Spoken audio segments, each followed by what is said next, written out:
بسم اللہ الرحمن الرحیم۔ صبح و شام پڑھنے کی دعا۔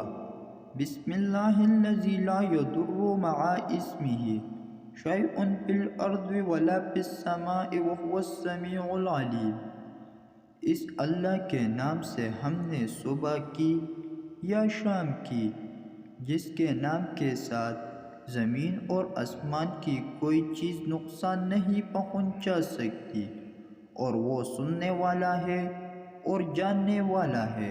حضرت عثمان رضی اللہ تعالی عنہ فرماتے ہیں کہ رسول اللہ صلی اللہ علیہ وآلہ وسلم نے فرمایا کہ جو شخص صبح اور شام کے وقت 3 مرتبہ یہ کلمات پڑھ لیا کرے، اسے کوئی چیز نقصان نہیں پہنچائے گی، اور ابو داؤد کی روایت ہے کہ اسے کوئی ناگہانی آفت نہیں پہنچے گی۔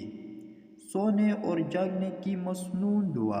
حضرت حذیفہ رضی اللہ تعالی عنہ سے روایت ہے کہ نبی صلی اللہ علیہ وآلہ وسلم رات کو جب اپنے بستر پر جاتے تو دایاں ہاتھ اپنے دائیں رخسار کے نیچے رکھے، پھر فرماتے: اللہم بسمک اموت و احیا۔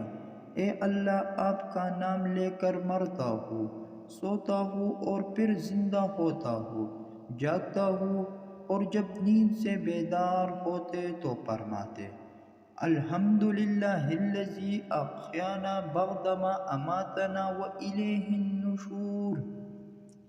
تمام تعریفیں اللہ کے لیے ہے جس نے ہمیں مار کر زندہ بخش اور ہم ان کو ہی طرف لوٹ کر جانا ہے۔ یہ 3 دعا آپ سب دوست ضرور پڑھیں اور دوسرے کے ساتھ خود یاد کریں اور اس پر عمل کریں، کیونکہ آپ کو بہت ثواب ملے۔